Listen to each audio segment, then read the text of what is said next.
meaning that I have a very legal, very British PDF. Oh, the stars have aligned. It is so perfect.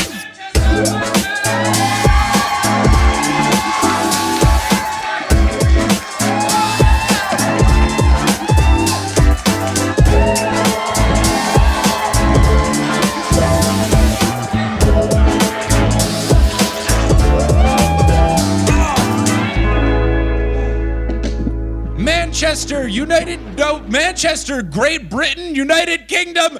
No, wait, hold on. Manchester, England, Great Britain, United Kingdom. What is God? It is a delight to be in your city, inside of your country, inside of your country, inside of your country for this show. I am so stoked to be here. It has been a delight so far. We were in London earlier. I don't know if Manchester hates London, but I'm happy to be doing the show here because I did the tour through Europe in 2023 and only learned after the fact that I have more listeners in Manchester than I do in London. And I was like, oh no, I've done this wrong. I've made a mistake. I should have been here the whole time. So I'm glad we get to right this wrong. And we've been enjoying our time here. We were in London a couple days ago. We're there for the Taskmaster filming last night, which was super cool and fun. It was really good stuff. I didn't get invited there. I bought a ticket. I happened to be awake at 7 a.m. Eastern time, which was noon here, which is when the tickets went on sale. So I had nothing special, but it was so fun. I was there for the finale. I know who wins Series 21, but I've been pinky sworn to secrecy.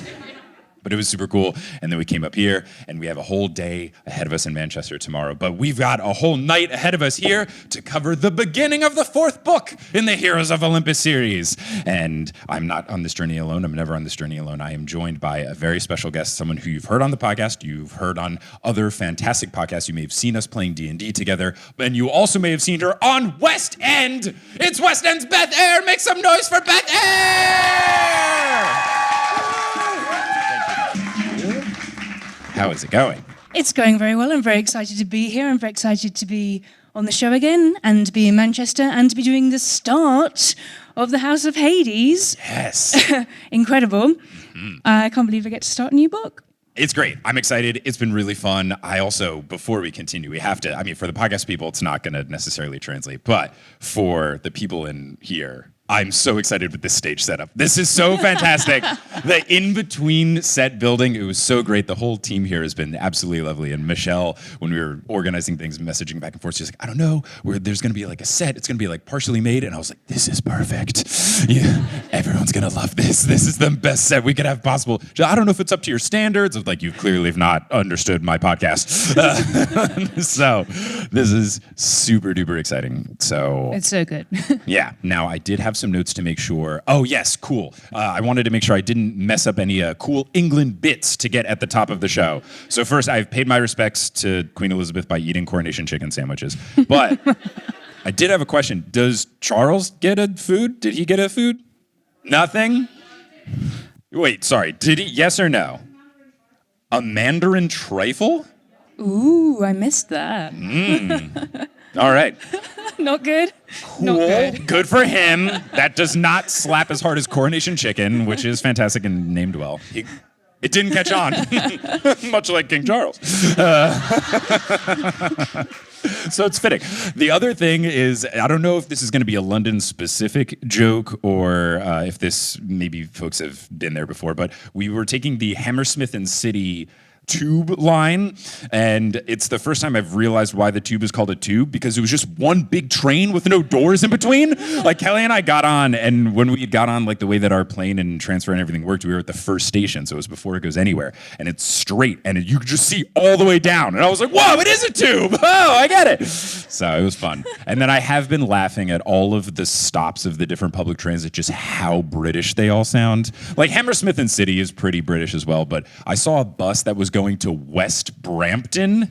No, surely not. And then what was the tram stop one before this was Cemetery Road, or is it Cemetery Road? I think so. Yeah. Cemetery Road. Cemetery Road. Oh, it's great. I love it. It's so good, but we got to talk about the books, unfortunately. As much as I want to go England for 2 hours, the podcast listeners would be furious, but we are here to open up the House of Hades. Now, where we last left our heroes.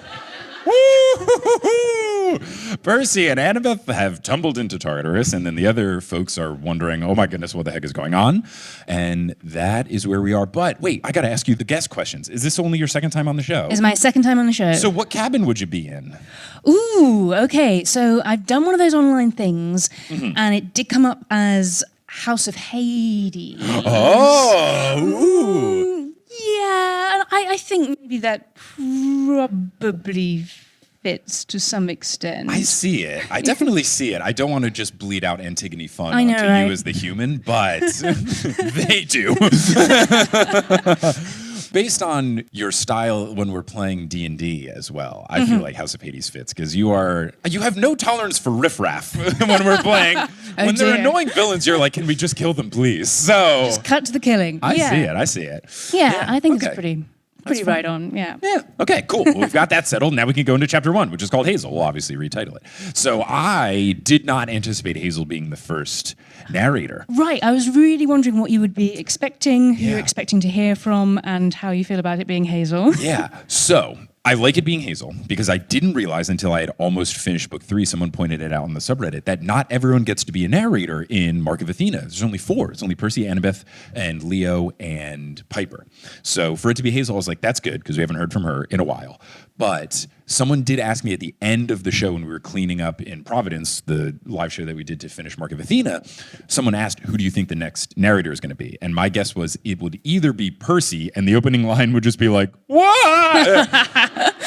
Or it would be someone who we wouldn't expect at all. Like I was thinking, is it going to be Raina or Chiron or like someone Hedge. completely? Yeah, do we get Coach Hedge? Do we get like a weird chapter where it's Octavian or something? Like I was anticipating it being someone we had never heard from before or Percy. So for it to be Hazel, I was A, surprised, but B, delighted because I haven't heard from her in a whole book as the narrator at least. Yeah, 100%. We haven't heard from her for the whole of Mark of Athena. We don't know how she's feeling about anything, least of all relationships and possible, slightly triangular things. I mean, yeah, she went through a strange run in Mark of Athena, so to be able to hear from her now as the narrator is good. But first of all, I was really excited, and then I was like, I don't want people to feel sad that it's Hazel because they want to hear from Percy and Annabeth. So I felt self-conscious about her, but it's a really cool start, and it's lovely to hear from her. And I think we can all wait, and I know you've touched on the dedication already. Yes, at the end of the stream, we did the dedication to close out the show, which is basically Rick making a great pun where he says, sorry about that cliffhanger, ha ha ha ha ha. But seriously, I love you guys, which is fun. I didn't point out it was a pun in the show because it was such an obvious pun. But apparently there was like some comments in the YouTube chat of the live stream like, I can't believe Mike didn't talk about the pun. It's like, oh, it was so clearly a pun that I was like, we don't need me to talk about how much I like the pun. We should all know that I love the pun. So I did love the pun. It was great. But yeah, I like his a lot. I hope I'm trying to stay out of it. I don't want to like know what's up with the fandom and all because I don't want that to taint my perspective on the characters. But I know there are like some people who dislike Piper, some people who dislike Hazel. Those ones might feel a little racist to me, but I also know there's people that don't like Jason, and part of the reason they don't like Jason is they open up the first book in the sequel series and it doesn't say Percy, and they're like, who the heck is Jason? So I hope people didn't have that thought with this book because I saw Hazel and I was like, yay! Because I think she's fantastic, and you're right. Like, we haven't heard from her, given her chaotic situation that's going on. Like, how does she feel about Frank? How does she feel about Leo? How does she feel about Sammy? We've heard from Leo, which has been awesome, but we haven't heard from Hazel. And yeah, I'm so excited that we're starting with Hazel. I'm so excited that she's going to be a narrator. And I think we can all wait for Percy and Annabeth. We can hang on. Yeah. Nothing to worry about.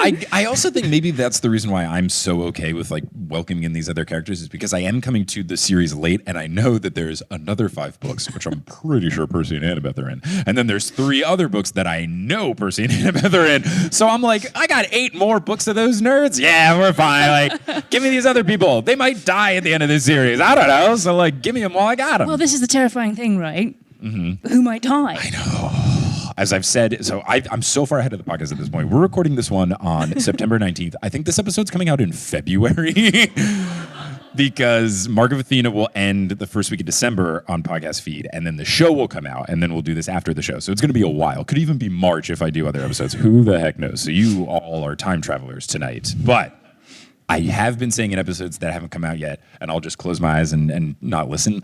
I don't feel good. I don't feel good about Jason making it out of the series alive for a couple of different reasons, which will come to light.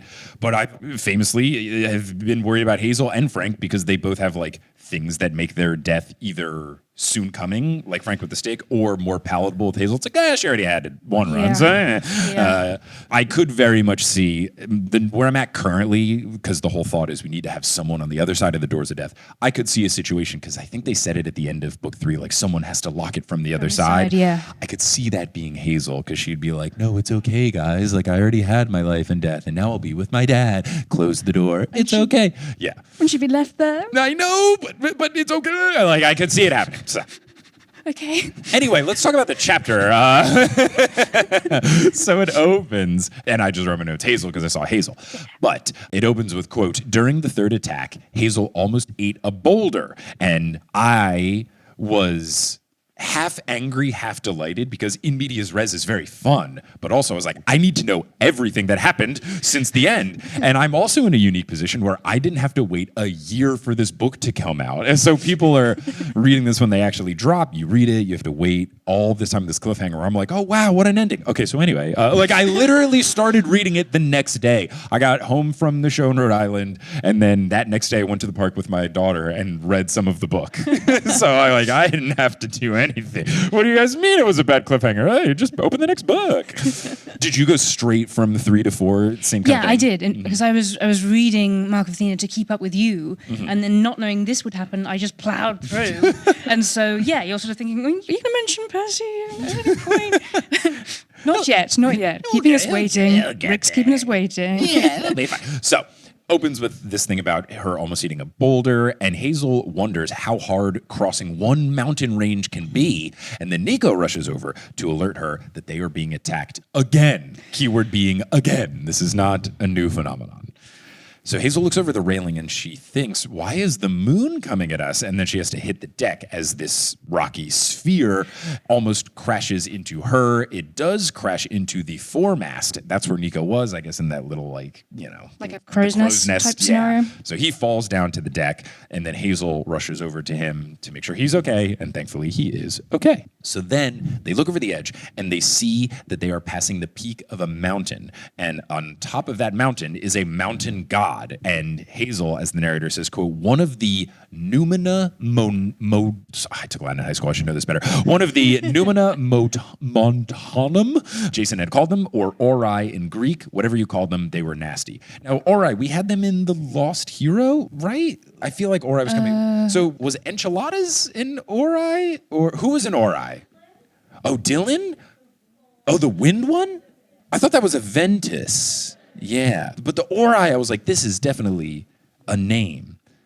Like, we've heard the term before. I don't know if... Yes, in the front. Oh, but but a different spelling of it. Oh, so this one is spelled Ourae. But then I guess the wind one, she was like an aura, but like wind aura. But I thought this one was also described, like I felt like Enceladus was that, but he's also a giant, so maybe not. I can look it up during intermission. I was supposed to do that before the show, but I was busy being in London. So they continue, whatever you call them. They were nasty. Now, narrator Hazel notes that they have faced multiple of these 20-foot-tall monsters, and this one grabs a hunk of the mountain and begins shaping it into a ball. Not what you want. Terrifying. Now, they pass him, but he bellows to the others who respond to his call. And Leo yells, stupid rock gods, that's the third time I've had to replace that mast. You think they grow on trees? And then when Nico informs him that masts are made from trees, Leo says, that's not the point.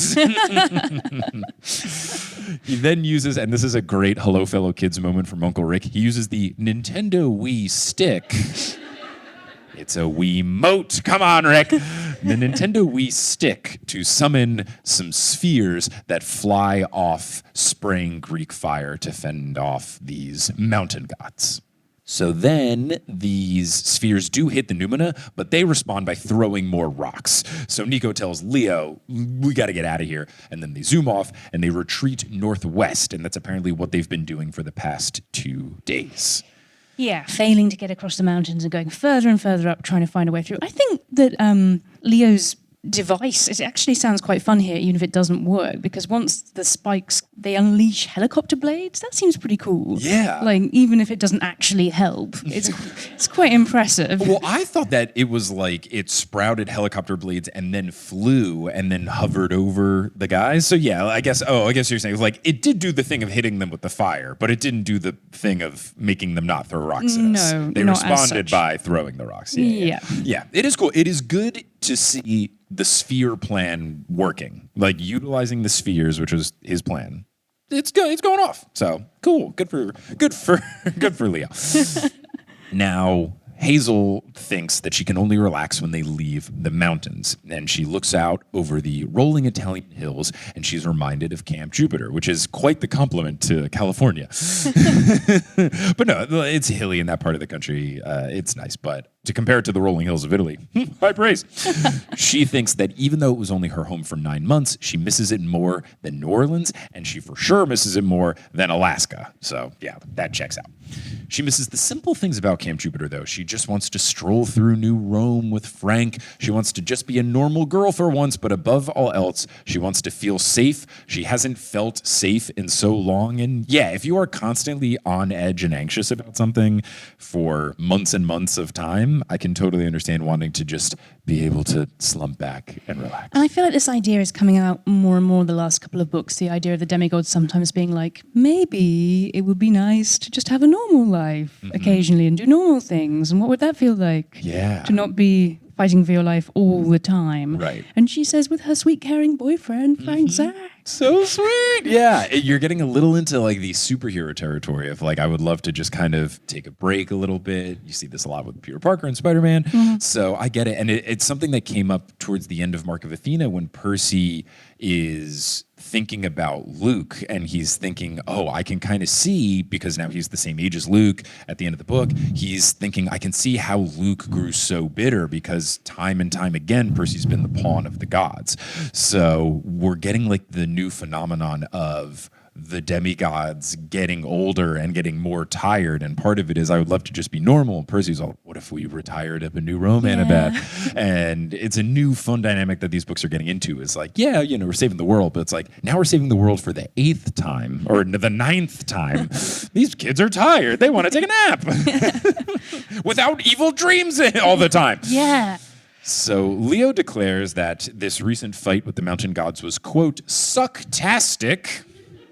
We all said sucktastic in 2013, right, fellow teens? He asks if they should wake the others. And Hazel is tempted to say yes, but she knows that the others have earned their rest given that they were just working the night shift and they fended off loads of attackers, so she wants them instead to stay asleep.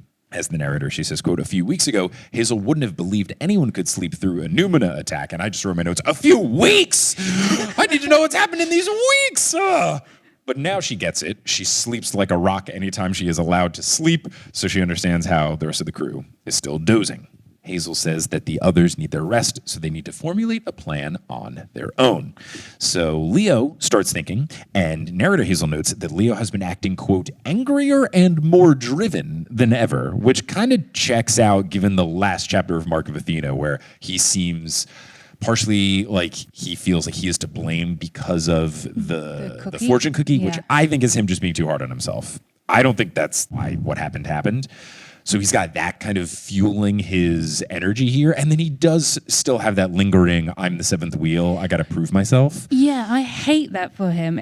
It's so... He seems to work so hard, and I hope we hear from Leo soon because I want to know he's okay. And it's interesting him reacting to that guilt, the fortune cookie and things. So I think it's interesting how all of them are going to kind of step up. Now they're 2 people down, and how Hazel's like, we can't wake them up. I've got to do something myself. Right. And to see how everybody adapts to this new situation. We will definitely get into it in these chapters based on how Hazel handles this, but I feel the theme of overexertion is going to be common with everyone. Like you're saying, trying to pick up the slack of not only 2 people, but as Hazel later identifies them, the 2 most important people, which is correct. Not to put anyone down, but there is a clear top two.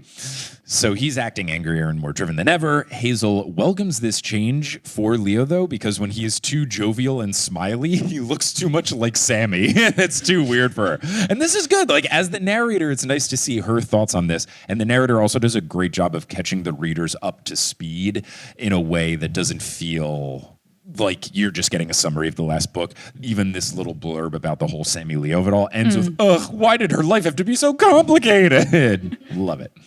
So Leo asks Hazel if she sees another way, and he shows her a map of Italy on his monitor. Now, the path to Epirus should have been easy, because in theory, they could just go straight east over the Apennines? I don't know how to say that mountain range.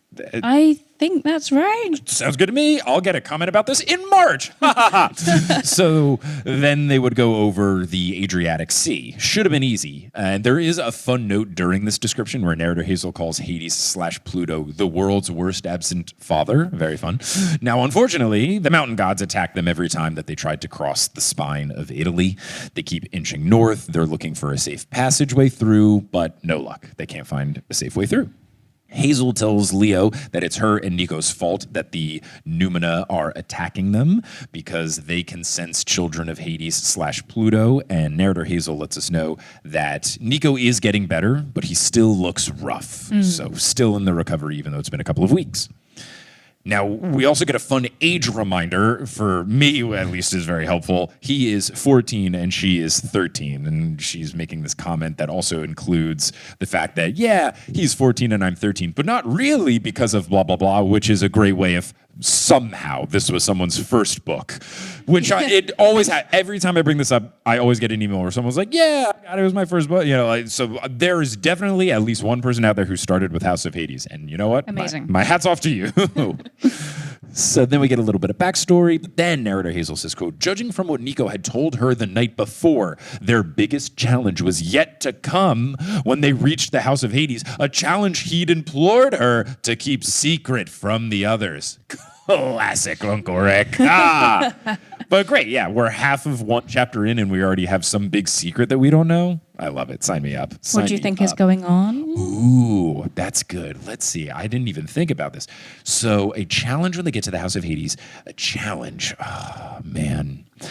I feel when they get to the House of Hades, man.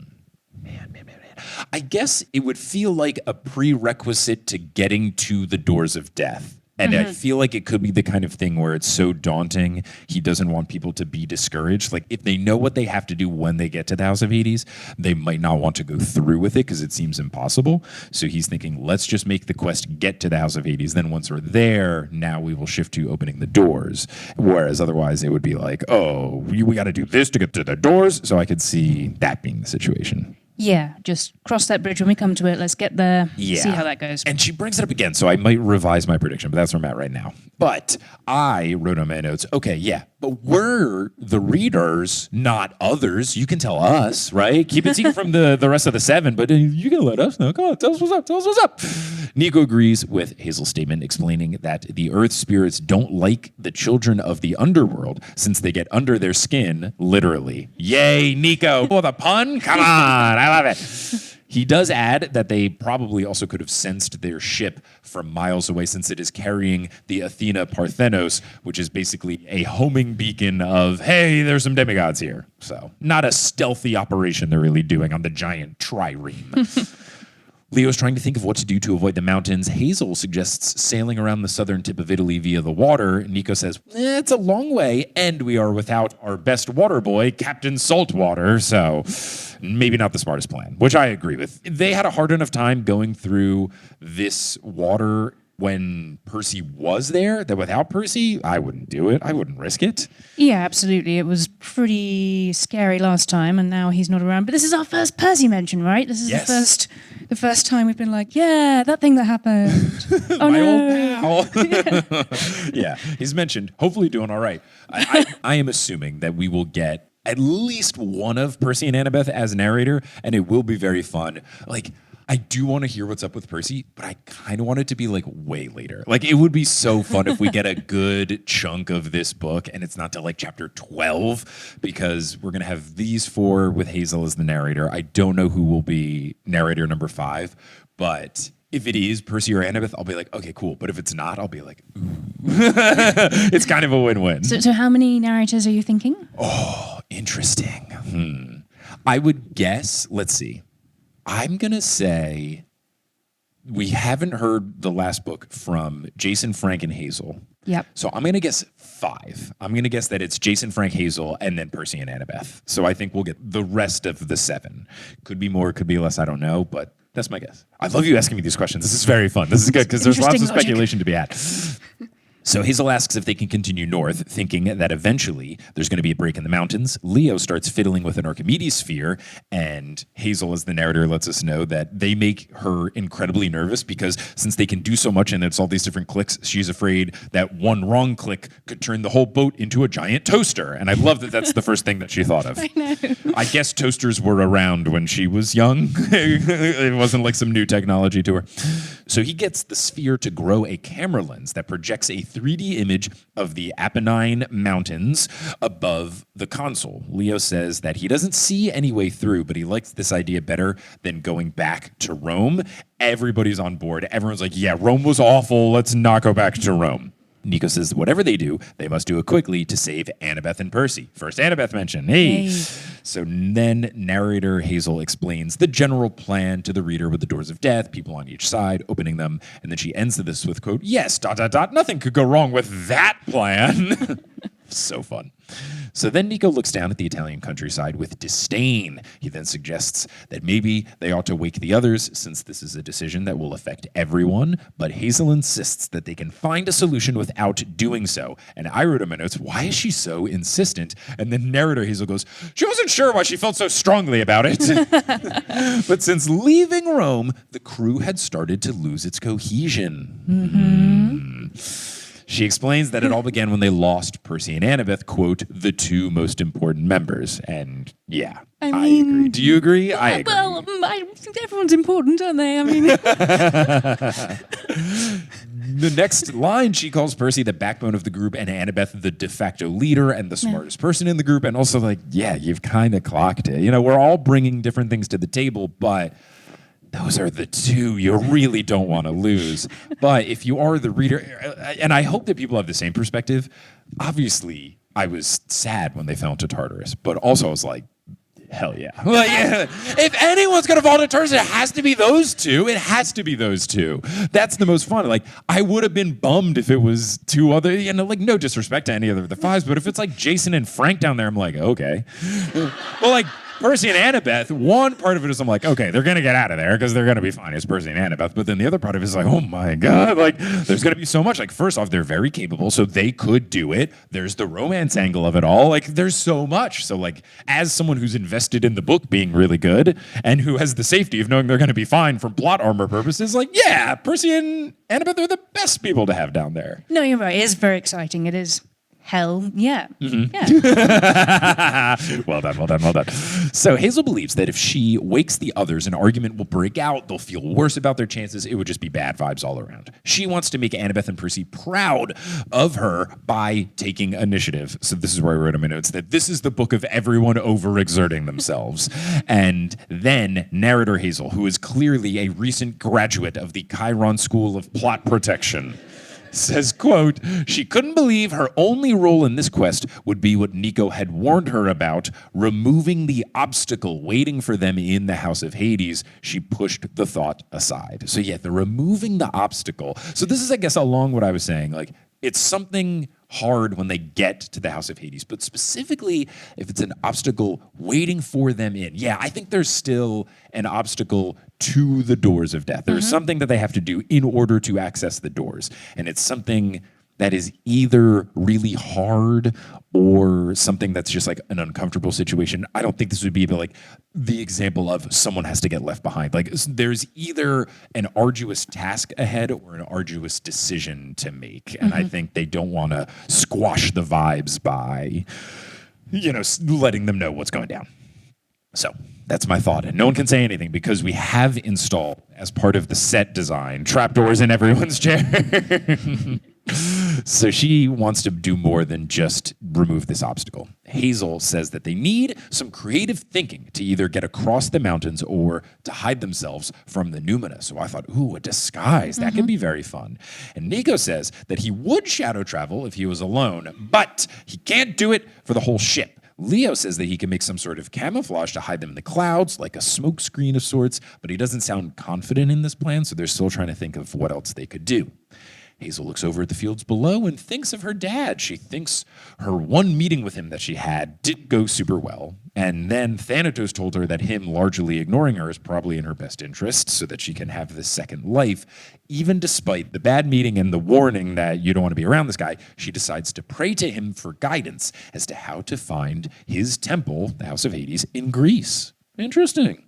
Narrator Hazel then says, quote, "At the edge of the horizon, a flicker of movement caught her eye. Something small and beige racing across the fields at incredible speed, leaving a vapor trail like a plane's." Now, I said vapor a little strangely because my very legal PDF spells it VAPOUR, meaning that I have a very legal, very British PDF. Oh, the stars have aligned. It is so perfect. It's great to have this for the book that I'm kicking off in the UK. I will only be using this version. I'm not going to get a different one. So I will have Vapeur and Calour and Favorites. Good. And we will have realizations and Good. all the other things that I've come to learn from the Julia Donaldson books that I have for my daughter. We'll have all of these spellings. So I'm very excited to see what different Britishisms we get. But I didn't even notice because I copy-pasted from the PDF. And when I pasted, my notes app did a red underline under vapor. And it was like, did you mean vapor? And I was like, oh, vapor! Oh! It did make sense because I have the covers of, which is this cover on the PDF, the really bad one. I don't know what's going on, but who is this guy? Who are you? It is bad. It is the bad, weird British covers with like the photorealistics. Hey, it's Mike from the future here. So what happened here is an instance that happened a couple times throughout this episode. Whatever was going on with the microphones and the recording, there were a few instances where the audio skipped ahead a couple of seconds and things got lost. So in this particular instance, I was saying that the international covers, the UK covers, have these photorealistic images that look kind of strange. And then I started to go on about the slogan that's on the cover, and that's where their audio picks up. Beth talks about that slogan. So here we are. Do you want to read it for us? Epic Heroes, Legendary Adventures. And then they have the quote from... Quote from The Guardian, "This is the stuff of legends." And they have been using that quote since the For first... a really long time. Yeah, at least since The Lost Hero, which I would love it if they had to keep interviewing the same guy at The Guardian. They're like, what'd you think of the third book? This is the stuff of legends. It's very strange. And they put it in like a little silver sticker, like it's the Pulitzer Prize or something. It's just fact. Oh, Because it's a it is about Peabody. legends. This poor guy's like, oh God, another one. It's the stuff of legends, isn't it? Oh, it's wild. But yes, I'm very excited to have the British PDF. But it's also The funny because correct PDFs. I'm sorry, say it again. The correct The PDF. correct, the Queen's PDF. But it's funny because I was in a British bookstore in London. We were just looking because we might get our little one a copy of like Paddington or something. And we saw that they had the paperbacks. And now you all have the cooler paperbacks, like the bright neon 1 through 5 Percy Jackson ones, So and pretty. then like the bright pastel Heroes of Olympus ones. And man, I wish Disney Hyperion was paying me because I am giving them a good sell. But like they're so cool, and like they have the back of them looks really fun because they have like a border on it, and they're great. They're super up my alley. Beth was saying like the bright colors seem very up your alley. Yeah, I think you need these. They are gorgeous. Yeah. So yeah. Oh, this is also a good time to say that my outfit is incredibly intentional. I wore red and gold because of the Greater Manchester City flag, whatever, which I realized is I Googled Manchester flag because I usually try to dress as like city or state flags when I pick my outfits. And I was like, oh, cool. There's this Manchester flag, which I use in like some of the promotional images for the show. It was like the red one with the golden castles or something. And then only like 2 days ago did I learn this flag only was around for like 13 years. It was not a big thing. And I'm sure your town is way older than that. But then I was like, okay, that still works because Manchester United is red and gold. And I was like, but I don't want to upset the Manchester City fans. So that's why I wore the light blue shoes with the royal blue socks. cover all my bases, make no one upset, be as Manchester as possible. I have no stake in the soccer feud. Go team. Oh, sorry, the football feud. My apologies. Well played. So yes, I will be perfectly neutral, and I root for neither. I hope you win. I hope it's a tie when you play each other. So, yes, you've got the cool books here. You had the bad first round of covers. Now you have the cool second round of covers. So it's all coming back around. Anyway, Percy Jackson. So then she sees this flicker. There's a vapor trail, and I'll stop doing it eventually, but. I was very excited. I didn't predict this at all. I don't know if you clocked this when they had the blur, but narrator Hazel hopes that it's Arion. I did not clock this with the blur beige. Did you? No, not at all. I was just amazed how quickly she got a response, first of all. Yes. But no, I did not anticipate this. I was just like, what's happening? Yeah. Leo was very excited. Nico was very confused. Leo says, it's her horse, man. You missed that whole part. We haven't seen him since Kansas. Fantastic. For him to say you missed that whole part is just a great kind of like tongue-in-cheek way of Nico not being in one section of the Mark of Athena. Really fun stuff. Hazel then laughs for the first time in days, which is very sweet. And then the blur goes to the top of a hill a mile away. It stops at the summit and it whinnies in a way that makes it very clear that that is Arion. And Hazel says that they gotta go meet him. Leo agrees, but also notes, we decided not to land the ship on the ground anymore, quote, with Gia wanting to destroy us and all. Good reasoning. And then the book ends this chapter with the following, quote, just get me close, and I'll use the rope ladder. Hazel's heart was pounding. I think Arion wants to tell me something. And that's the end of chapter 1, which I've retitled, My Friend, the Beige Blur. Oh. Do you have a retitling of chapter 1? Yes, with the boulders, in the immortal words of Chumbawumba, in fact.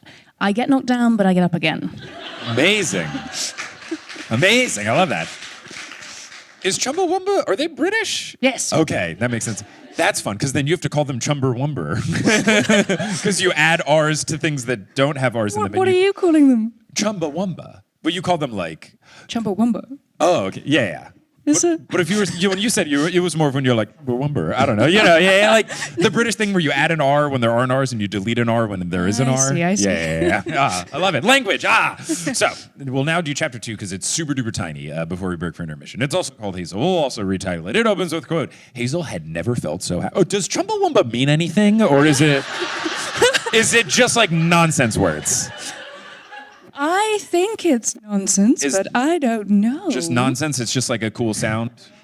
Yeah, okay, cool. Chumbawumba. I mean, it sounds great. Look, tub thumping by Chumbawumba, very fun. Now, Hazel had never felt so happy, well, except for maybe on the night of the victory feast at Camp Jupiter when she'd kissed Frank for the first time. Aww. But this was a close second. Did they announce that in the book, or is this the first time we're learning about the kiss?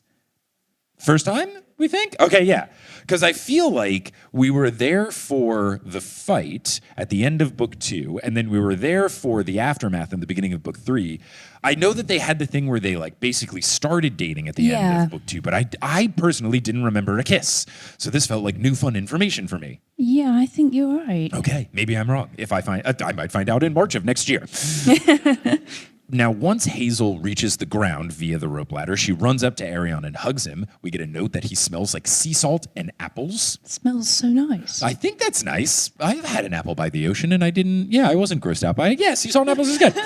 But future, now we need I don't know, is there like a stereotypical candle company in the UK? We have Yankee Candle in America, which is very common. We have those as well, but... Okay, yeah, so if there's the Yankee Candle...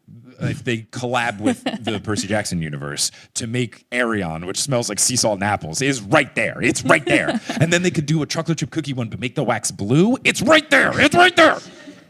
She asks where he's been. She cannot understand him like Percy can, but the nickering that he does sounds like he's rushing her along past the pleasantries so that they can get to the task at hand. And then I wrote, or at hoof. So she guesses that Arion wants her to go with him, and he confirms. Hazel is still in disbelief that he is actually here. But then she thinks, okay, yeah, this is cool, but he wouldn't be here unless something serious was going on. So maybe this is not as cool as I think it is. Beyond that, what's concerning her even more is that he sounds agitated, and she thinks that anything that makes such a confident beast like Arion scared must be truly terrifying. But despite all of this, she is over the moon seeing him. She's a horse girl, true and true, and she's happy to see her horse. So then, as the narrator, she lets us know that she is just overjoyed that she can ditch being seasick and airsick and instead be on solid ground, quote, even if it was Gia's territory. She was ready to ride. Oh, Hazel's so great. Isn't she so cool? I love having her back as the narrator. She's so fun. Nico yells down to Hazel asking what's up. She relays that she is fine and that Arion wants to show her something. Leo and Nico exchange a nervous look, and then Leo points north and checks to see if he is leading her into that in italics. Not a good sign. So then narrator Hazel says, quote, Hazel had been so focused on Arion that she hadn't noticed the disturbance. A mile away on the crest of the next hill, a storm had gathered over some old ruins, maybe the remains of a Roman temple or a fortress. A funnel cloud snaked its way down towards the hill like an inky black finger. So it's A, definitely going to be that, but B, scary. So then we get a note from narrator Hazel where it says, Hazel's mouth tasted like blood. Is that a normal sensation? I don't know that I've ever had that unless I was bleeding. I think maybe like if you run really fast. Anybody? Just me? Yeah. Okay. A little bit. I wouldn't describe it as tasting like blood, but I know this, like when you're breathing so hard, you can you can feel it. Like you're very aware of your lungs. Yeah. Okay. Maybe it's not like literally like blood. Yeah. No. I see what was that. Now she asks Arion if that's where they're headed, and then Arion whinnies in a way that Hazel interprets as, well, obviously. Hazel wonders if Arion showing up was her dad answering her prayer for help. She hopes so, but she's also worried about whatever is causing that storm. It feels like it's made out of pure evil and powerful evil at that. So the narrator Hazel says, quote, still, this was her chance to help her friends, to lead instead of follow. And I'm thinking that everyone in this book is going to do the whole, now I have to be the leader thing, except Nico, who I think the whole time is going to be like, guys, I'm so tired. But we're worried about Nico, right? Like, is Nico okay? I think is an ongoing issue. Yeah, I think he's okay. I think he's just, in certain video games when you have an energy bar and you just have to like really let it slowly raise up. I think it's just, he's off to the side. When we get to the House of Hades, he'll be like, all right, guys, like cracks knuckles. Now I'm ready for my turn. I think he's going to be chilling and taking it easy until we get to Nico Town. That's where I'm guessing. She mounts Arion. She yells to the boys that she'll be okay and that they should just wait for her here. Nico asks, 1, how long should we wait? And 2, what if you don't come back? And the book then ends this chapter with the following, quote, don't worry, I will, she promised, hoping it was true. She spurred Arion, and they shot across the countryside, heading straight for the growing tornado. That's the end of that title. I have retitled, I Get Back on the Horse. Nice. Which I wrote, and then I was like, wait a second, that's not no, it's the good one. Getting back on the horse is like, you're back at it. Back on the wagon is the not as good. But I was afraid, I was like, no, that's the other one. Yeah, okay, cool. So I do retitle this one, I Get Back on the Horse. What do you retitle chapter 2? Retitled it, for Narnia fans, The Horse and His Girl. I have not read or seen Narnia. What's that a reference You should to? do a podcast. But I don't like Turkish delight. There's a book called The Horse and His Boy. In the series. That's very fun. Yeah. Good. Oh, and how British. Perfect. Great. Well, that is the end of this portion of the episode, if you're listening after the fact. So let's all say goodbye to the podcast people. Goodbye, podcast people. Hello and welcome to the first installment of our House of Hades mid-roll break. As you know, here on the News Olympian, we rename the mid-roll break every single time to be based on whatever we are covering at that moment.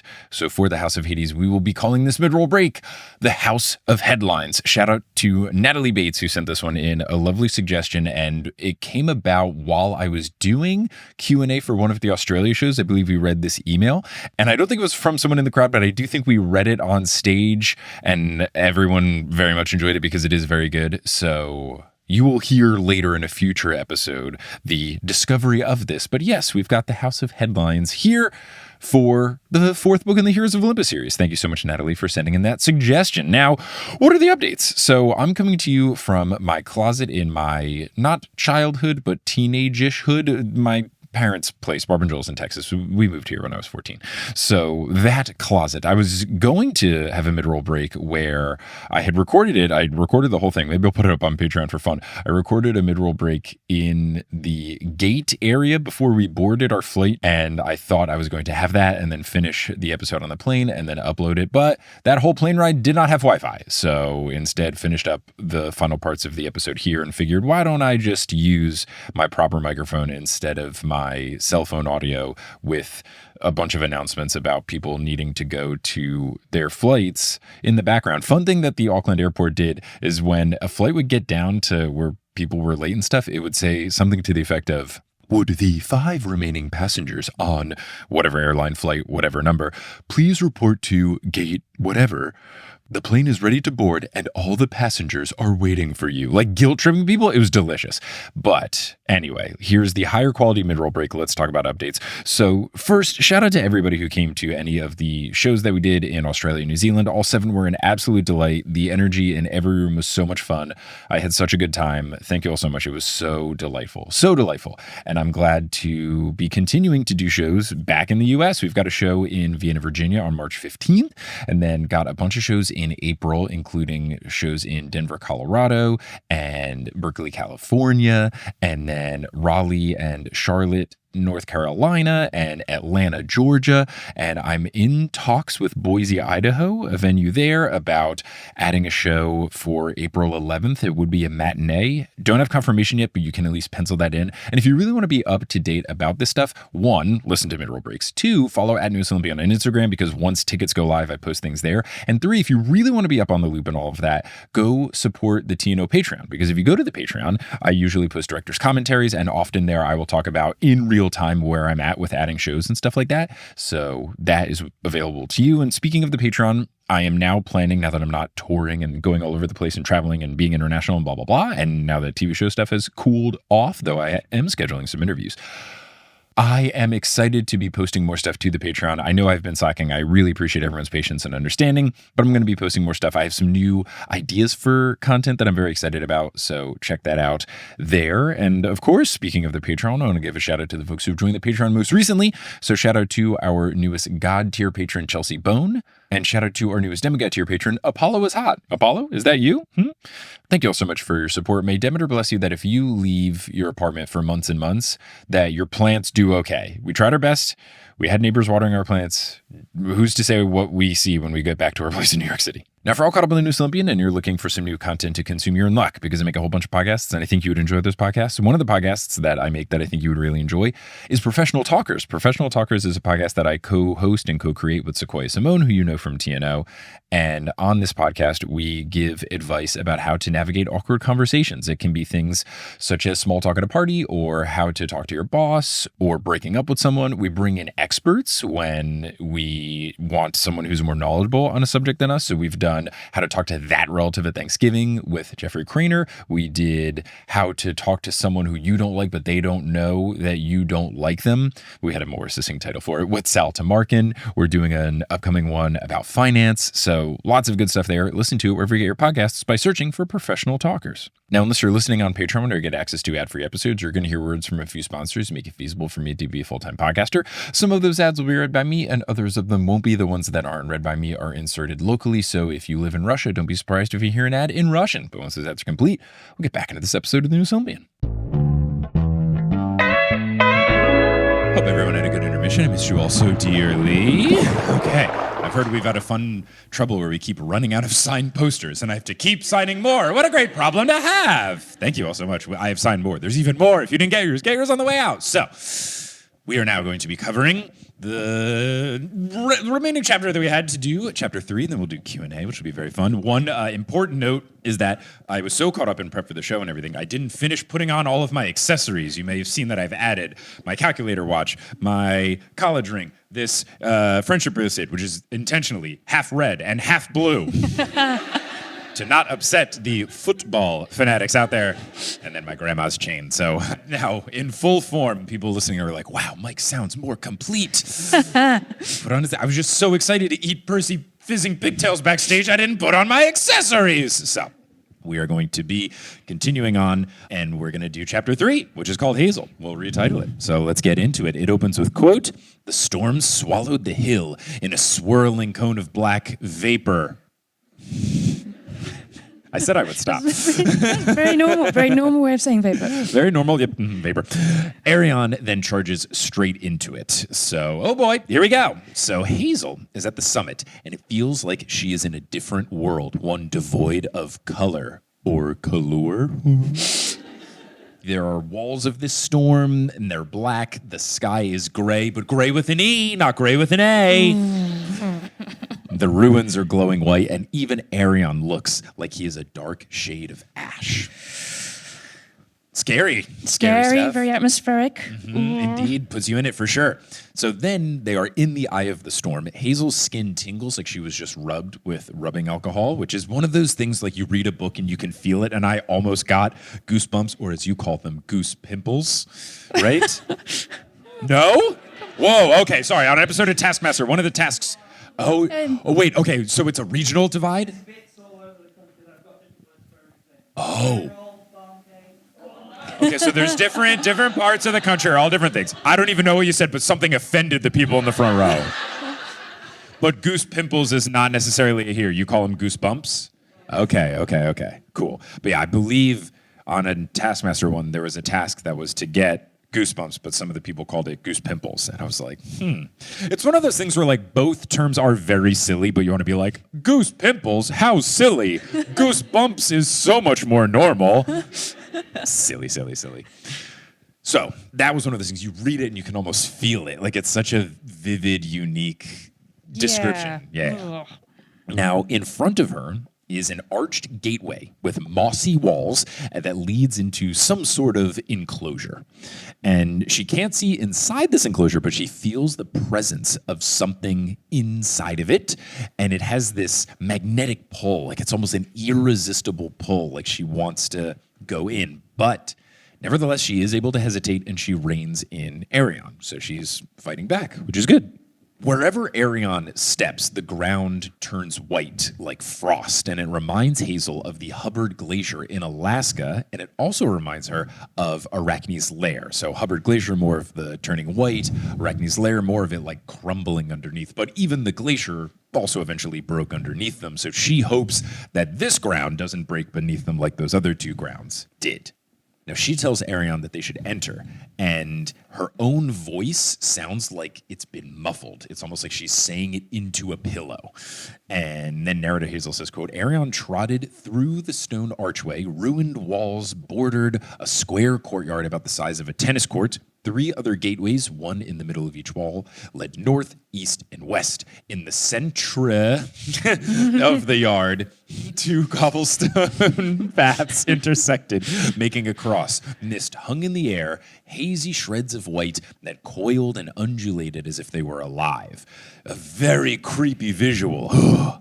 Very creepy. I'm really enjoying these 3 gateways around the center point. It's all very scary, and she's being so brave, and I had no idea what was happening. I mean, yeah, it was very jarring because it's almost like this is the creepy, macabre labyrinth. Like, is this the new creepy one? But yeah, it's very much a I have no idea what's going on thing. But I do know that it is spooky, for sure. Talk about goosebumps. Huh? Did those books make their way over here? Is that it? Yes. Okay, sweet. Yeah. Glad my references didn't fall flat. So we've got this creepy, potentially evil labyrinth, but Hazel realizes that the mist that's around is not the lowercase m mist. It's capital M, the mist. It's the mist. And this is apparently her first experience with the mist. She had heard about it and its whole making things appear different to mortals, but she never experienced it. She also didn't realize that it would be like literal mist, and it is actually swirling around Arion's legs, and she can sense from it that it's just made of pure magic. And when she first said that, I didn't really think anything of it, but we'll see. Now, a dog howls in the distance, and it spooks Arion, which is very rare. Again, he is not one to be easily scared, so this isn't a good sign. Hazel calms him down and assures him that they are a team through this journey. She gives him the heads up that she is going to dismount, and he instantly turns and runs away. Sprints out of there. Yeah, and this is scary, I think. This is, as Leah would put it, sucktastic that he just runs out of there. And we do get this kind of sad but funny but sad note from narrator Hazel where she goes, so much for being in this together, which is, kind of funny, but then also like, oh gosh, I would not want to be alone in this spooky situation. It would be nice for her to have her literal comfort animal to be by her side. That's so tough. Oh, gosh. So there is another howl. This one is closer. Hazel goes farther into the courtyard and she calls out, hello? And she gets the response you never want to get, which is someone going back, hello, with a period. And specifically for the book, it is from a voice, which usually means it's not a voice that our narrator recognizes. So it's a new person, potentially. Narrator Hazel then says, quote, the pale figure of a woman appeared at the northern gateway. No, wait, she stood at the eastern entrance. No, the western. 3 smoky images of the same woman moved in unison towards the center of the ruins. Her form was blurred, made from mist, and she was trailed by 2 smaller wisps of smoke darting at her heels like animals. Some sort of pets. So a very fun and creepy thing. I like the, wait, she's there. No, she's there. I like when villains, or even heroes, have the changing thing. You have Campe with the ever-changing waistband of beasts, and then you have Aphrodite changing into all different people that you find beautiful. So this one being more physical, like I can't tell where she is very spooky, and it makes sense given who we learn it is at the end of this chapter. Yeah, I think it's a really great setup. It's a great entrance. Did you have any thoughts? I didn't, and I'm kicking myself for not. I can't talk about it too much. Starting September 25th, I can, because there's a certain release date for a certain media that people have told me not to discuss. And so here I am, vaguely discussing it. By the time this episode comes out, it will come out. But there's basically someone who does take place in a certain sequel to a game that I talk about all the time. Oh, really? Yeah. Okay, let me just get it. If I talk about this person in Hades 2, is anyone in the room going to be sad? Okay, so Hecate is in Hades 2. I won't go too much into detail, but I'll say from the trailers, here's what you know so that I don't feel bad about sharing this. From the trailers, you play as Melenoe, who we also met in the Demigod Files, and Hecate is your trainer, and you have to go into the underworld to fight off Kronos. So it's kind of like the reverse of Hades 1. And Hecate shows up at a certain point and does a thing where she shows up as 3 versions of herself. Oh, wow. And so if I had thought more of creepy, spooky vibes, who's someone that I might know, especially what we know later. If I had thought more about it, yes, but because it was you're saying, I just want to know what's happening. It was so frantic that I was just like, ooh, ooh, ooh, ooh, and I did not stop to think. If the chapter had ended and it didn't say who it was, then maybe I would have had a beat. But I was just like, oh my gosh, Yeah, and then it revealed who it was. But it's so cool. It's so cool. Did you have a guess, or were you completely? No, I had no idea. I was just like, who is it? But I'm also very excited to play Hades 2, and I will look forward to that. Oh man, I'm so stoked. I've been playing early access. It's great. The full game comes out the 25th. Very excited about it. So anyway, Percy Jackson. So these 3 forms of this woman merge into one, and she takes the solid form of a young woman in a sleeveless gown. She has a high ponytail of golden hair in, quote, ancient Greek style. I didn't know that the high ponytail was the official ancient Greek style, but now we know. Narrator Hazel says, quote, her dress was so silky it seemed to ripple, as if the cloth were ink spilling off her shoulders. She looked no more than 20, but Hazel knew that meant nothing, which is great. She's learning what's up with these goddesses. The woman addresses Hazel by full name, never a good sign, ever. Hazel can recognize that she is gorgeous, but also deathly pale. It reminds her of a body that she saw in a wake in New Orleans, lifeless but all prettied up. And what a visual. What a thought. I get what she's going for, though, so it's a good analogy to make. There is one key difference, though. This woman has eyes that are open and fully black, which makes this creepier. So the narrator Hazel says, quote, when she tilted her head, she seemed to break into 3 different people again, misty after images blurring together like a photograph of someone moving too fast to capture. And this makes me think of the part of The Matrix when Mr. Smith moves his head all around and the stuff to dodge things. And if that's the first image that came to mind for me. Or Agent Smith. Sorry.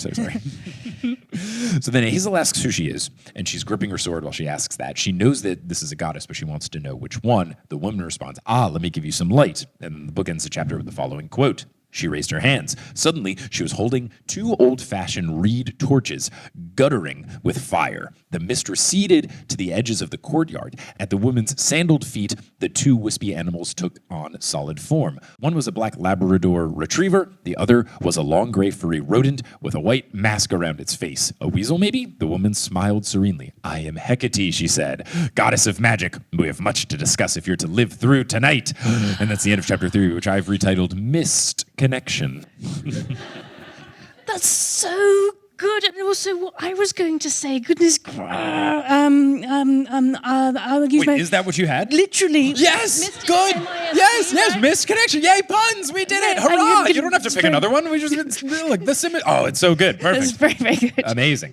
Now, if you looked at the programming and the promotion for the show, I said we were only going to do chapters 1 through 3, but can't end on that. We got to do a little bit of chapter 4. So we're going to do a little tiny, itsy bit of chapter 4 because we could not end on that because it was too exciting, especially because, as mentioned, with my Hades 2, the video game knowledge, I actually know stuff about this one. So, of course, I wanted to read more.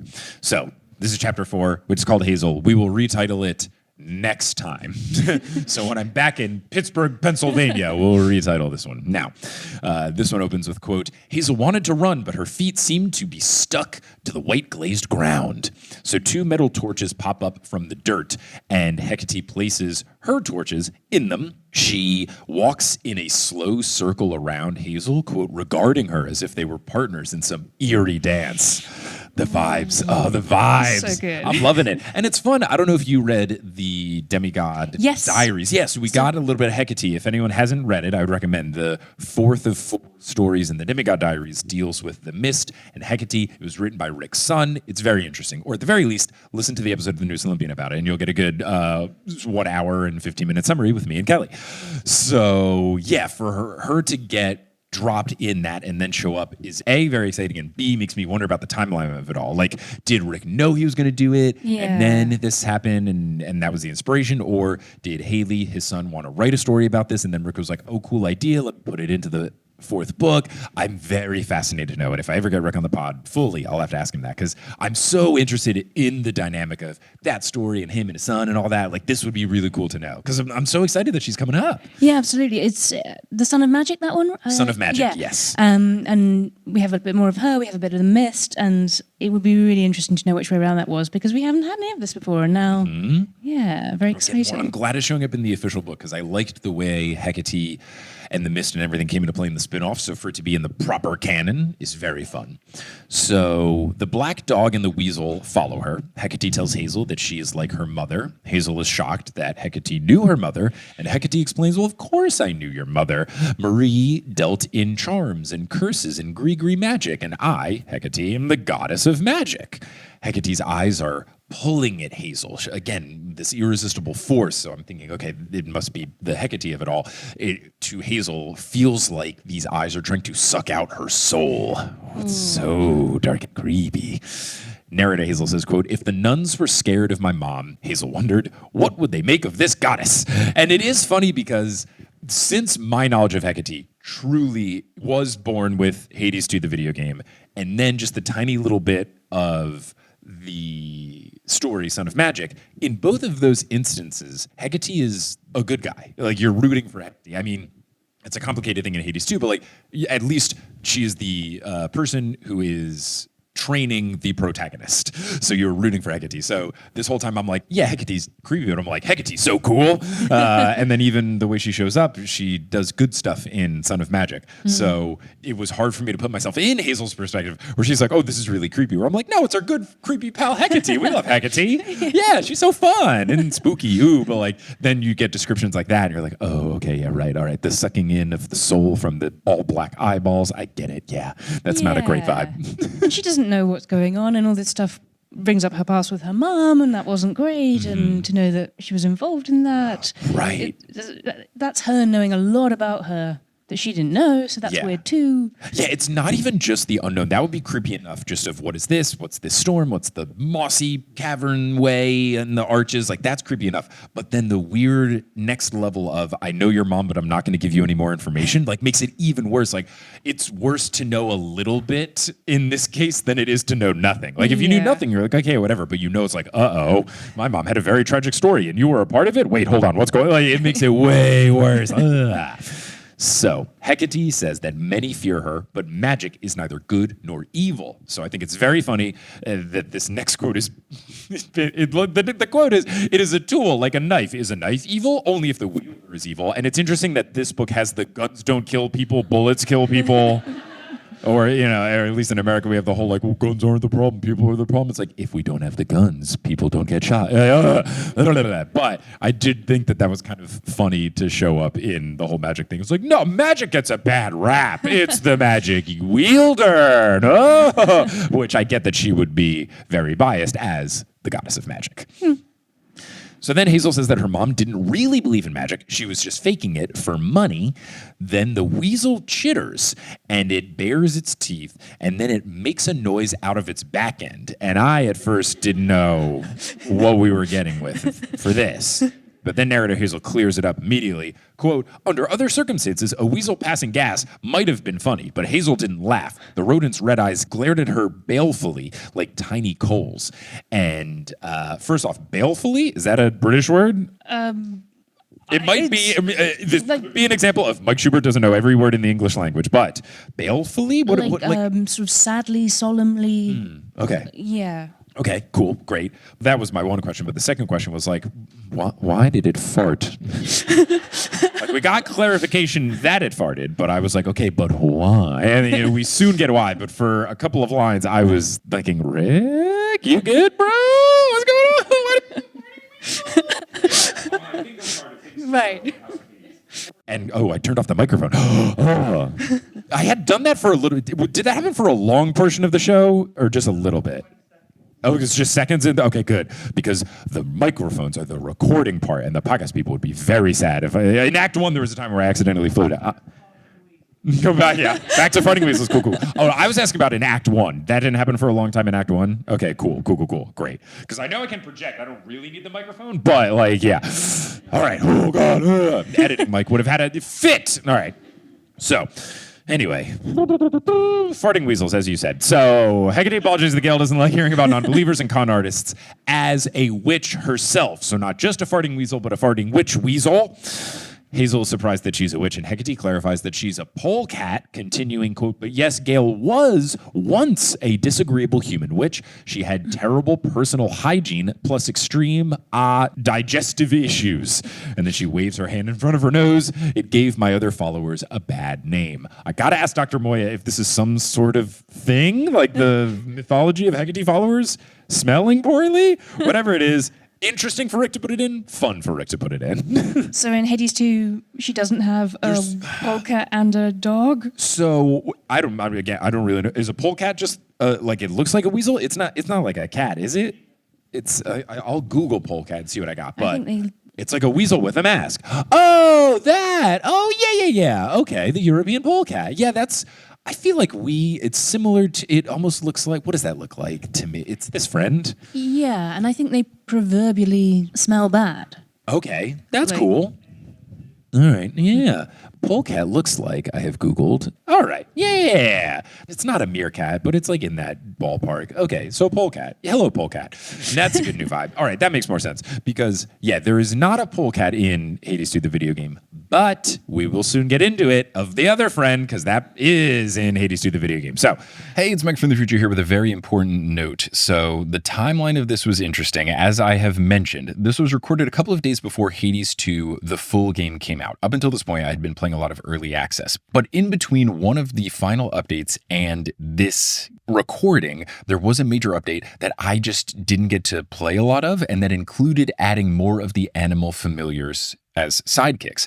And the last one to unlock is one that I did not actually unlock, which is Gale the polecat. So there will be two errors here in this episode. One, I call Gale Gale, and two, I say that a polecat is not in the game. Those are incorrect, but it was a situation where I had not gotten far enough to know that this character existed, and I didn't know that it was there in the update because I tried to stay spoiler free, and then the full game wasn't out, and I think in the full game you can get it earlier, but in the way it happened with early access, it was the last one added. It was a whole thing. But I got to make sure that everything in TNO is correct and accurate about Hades 2 because that is my brand. Anyway, back to the podcast. Hazel says, okay, in response. I love when the demigods just say, okay, about something wild. Yeah. Hazel says, okay, and tries not to look at the weasel and risk thinking more about these digestive problems. Hecate says that she turned her into a polecat and she likes her better this way. And then I was like, oh, okay, yeah, the farting, right? Okay, sure, cool. So then Hazel asks about the dog, and the dog is Hecuba, the former queen of Troy. Now, this is interesting because there is a dog. Hecate has a dog in Hades 2. And the dog is named Hecuba. Mm-hmm. So is there some sort of credence of Hecuba, former queen of Troy, turning into a dog in mythology? Yes. Okay. I'll ask Dr. Moya for the full story. But I was like, either this is a thing or a wild coincidence. Do you know the myth? Or? I have heard of that, but I still think it's pretty wild. And also to just casually be like, yeah, my Labrador used to be the queen of Troy. That's kind of not normal. It's a great comedic knowledge by Rick to be like, here's the long-standing backstory of Gale the polecat and why it was this and how she was a witch and she was a smelly witch and that's why she farted and I turned her into a polecat and I like her better this way. And then Hecuba's just, oh yeah, she's the former queen of Troy. Right, no questions. And then just, yeah, Hecuba literally growls and then Hecate goes, you're right, Hecuba. We don't have time for long introductions. The point is so funny. Like Rick's comedic chops are so strong. Mm-hmm. We don't have time for long introductions. The point is, Hazel Levesque, your mother may have claimed not to believe, but she had true magic. Eventually, she realized this when she searched for a spell to summon the god Pluto. I helped her find it. So Hazel is stunned. Hecate says that she saw potential in her mother and she sees even more potential in Hazel. And I will end it at this point where basically Hazel's head is just spinning because she knew about the curse, but now she knows the source of the curse and who caused it. Oh, such a wild thing for her to realize. And I think a very fun note to end this portion of the show. Any final thoughts of this realization, though? I just think it's great. I have read the rest of this chapter, and I think you're going to have a great time. I just felt like when I got to this point, I was like, if I go any further, I won't want to stop. And the rest of this chapter is almost as long as what we have already covered in the show. Yeah. So I was like, this would not work, and we will have overstayed our welcome, and people might have to catch trains home. So, no, we'll have to stop it. But no, I'm really excited for Hazel, finding out things about herself. And yes, I'm not going to say anything, but yeah, exciting. Thank you. Trapdoor Intact. So fun. Well, for people listening to the podcast after the fact, we're going to take a little break here before we get into Q&A. So let's say goodbye to the podcast people one more time. Goodbye, podcast people. Hey, it's Mike from the future here. As mentioned, taking another little break before Q&A, just since this is a longer episode. And one thing about the Q&A, I guess two things. One, it's really fun. And two, when I had teed up the Q&A, I asked people, since we had just gotten to Manchester, for suggestions of things to do. So when I'm talking about the subject lines in the emails, it's because many people were sending in suggestions of things to do or eat or see. But once these ads are complete, we'll get into this very fun Q&A.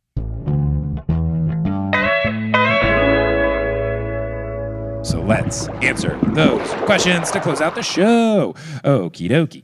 So the first one was sent in at 9:37 in the morning. So I'm going to read that one off. The subject line is question for Manchester today with 3 exclamation points. It's from Eloise. It says, hi, Mike and Beth. So excited to see the pod live in now.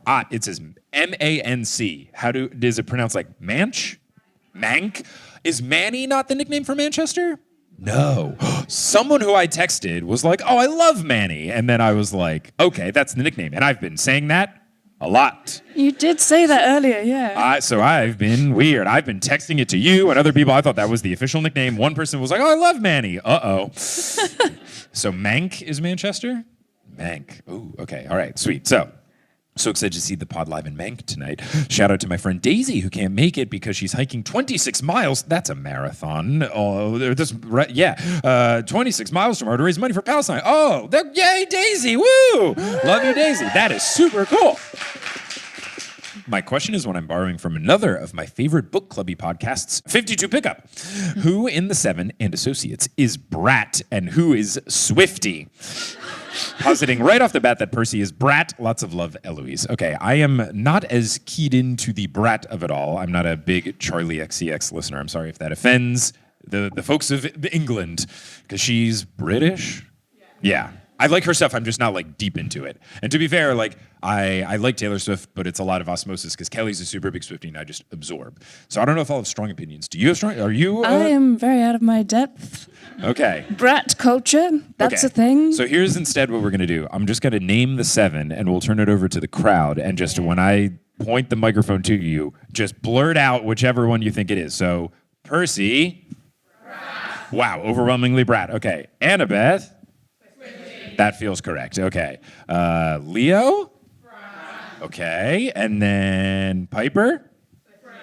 Swiftie. Ooh, half and half. Love that. Okay. Jason. It's Swiftie because she's American. And then Hazel. And then Frank. Oh. All right. Okay. So every unison across the board except Piper. Ooh, how mysterious. I feel like I've learned a lot. That's great. Yeah. That's good. That's very fun. I get it. Okay, cool. All right. So this one is from G, and they ask, hey, Mick, sorry for no Manchester Rex. I've just moved to the UK from Australia literally 3 days ago. What perfect timing. Wow. But I was wondering, if you were to rank the seven from most to least pro-pigeon, how would you rank them? Ooh. Most is going to be Frank because he can turn into a pigeon. Mm-hmm. Percy would be next because he's a true New Yorker and I think he would respect pigeons. Mm-hmm. Then I feel like Hazel because I think like she likes Arion. I feel like she's an animal lover. Mm-hmm. And then I would say Annabeth. I don't know that she would like have any. It feels right. It doesn't have any problem. Like, it feels middle of the Except road. pigeons as part of architecture. Yeah. Oh, you know she might dislike them because you have to put up like pigeon poppers and stuff on Where does Kelly stand? Kelly loves pigeons. She has like really made me as pro pigeon. Like she was like, I'm the real pro pigeon person, and you get all the credit for it. Yeah, she's definitely what kickstarted the pigeon love. She was the first to bring up to me like pigeons are great. We should like them more. And I was like, you're totally right. And I yes-anded it like no other. But yeah, Kelly's all the way. So yeah, I guess the architecture doesn't have to do. You just have to like sometimes put things in architecture to make birds not want to build nests. So yeah, middle of the road feels fine. And then down we would just have Piper and Leo's the only ones I didn't say. I could see Leo being at the very bottom. Jason. Oh, yeah. Jason also feels middle. So maybe next Jason and then Piper because I could see like not vibing with it. A bit gross. No, she doesn't.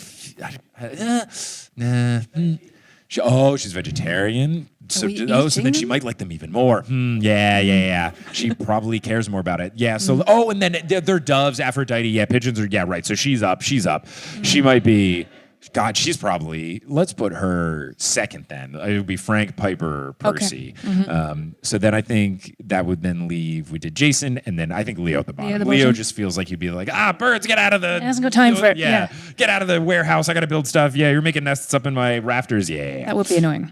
Cool, great. That was a fun question. Thank you, G. Okay, this one is from Theo. Manchester Lecture. I'm from Yorkshire, so I don't have Manchester suggestions. How far away is Yorkshire? Okay, hold on. Theo, how long did it take you to get here? Hour to drive. Okay, cool. Is Yorkshire where Yorkshire pudding is from? Theo, what is Yorkshire pudding? Batter, you put it in the oven and it rises in cool shape. So it's not pudding. Or what you call all dessert pudding, right? It's not dessert, no. Wait, it's not dessert. It's not dessert. But I thought pudding was dessert. Not always. Not always. No. Not in black pudding. Okay, wait, Thea, when do you eat Yorkshire pudding? Like, is it part of dinner? With roast dinner. Okay. This is great. I feel like I've had Yorkshire. Let me see. Googling Yorkshire pudding. Oh, those. Oh, okay. That's Yorkshire pudding. Okay, yeah, they're fun. Yeah, okay, cool. Great. Anyway, My question. Fatal flaws could tie into this, but which of the 7 deadly sins, lust, gluttony, greed, sloth, wrath, envy, pride, do you think would apply to the 7 heroes? Ooh. Let's try. Enjoy your time in the UK, Theo. All right. Lust.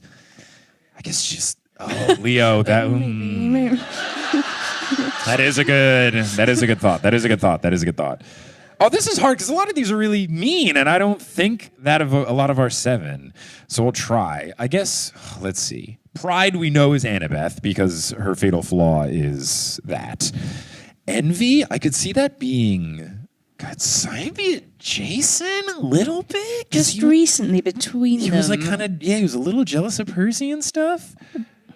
Leo is envious. Piper's more like worry. Yeah, that's okay. So everyone is envy. Wrath, I'm gonna sneakily give it to Hazel because she gets like so angry at the villains. It's like righteous wrath almost.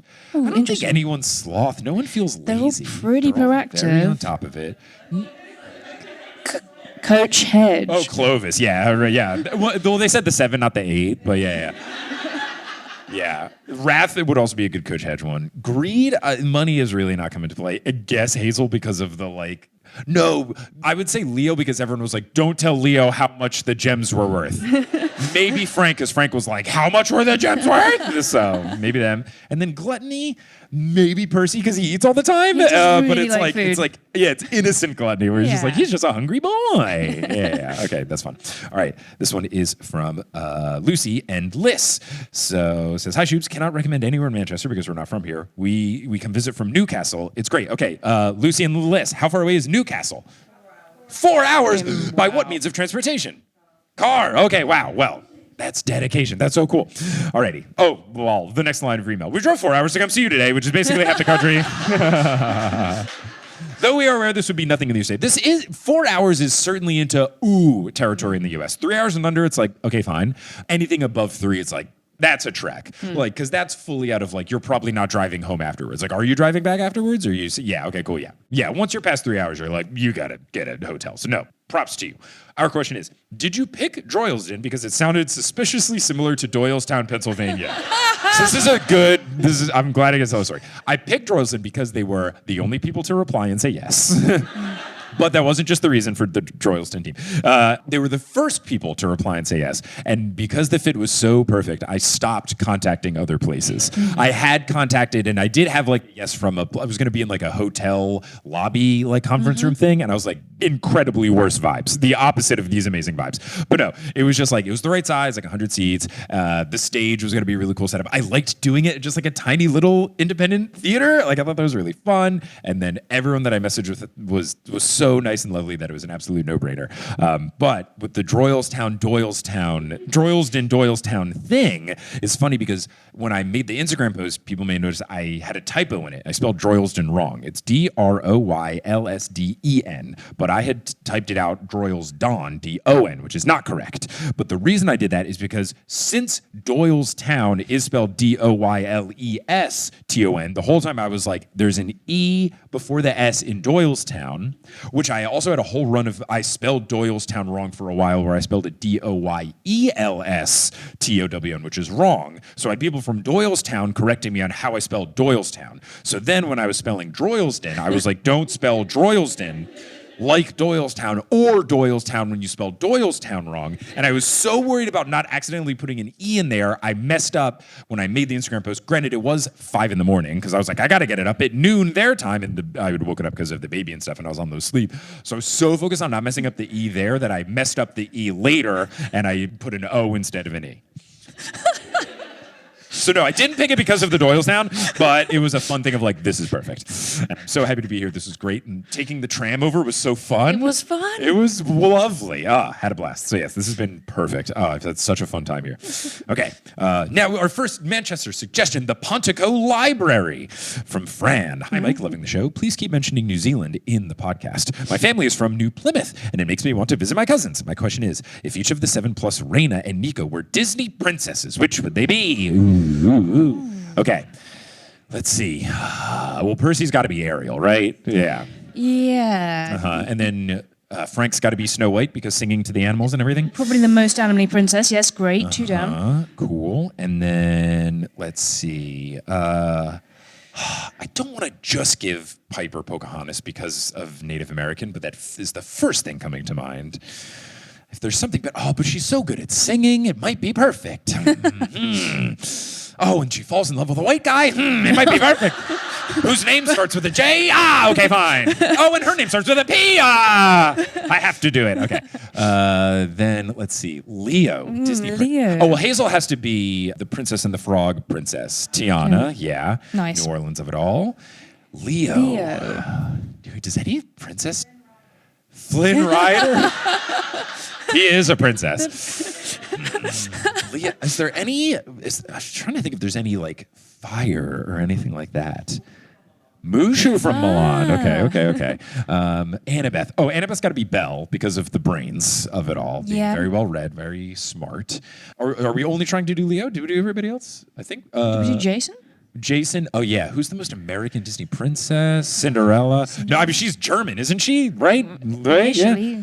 Who's the? Is there like? Oh, Elsa. Maybe. Maybe it could be Anna. Anna could be Jason. And then Leo.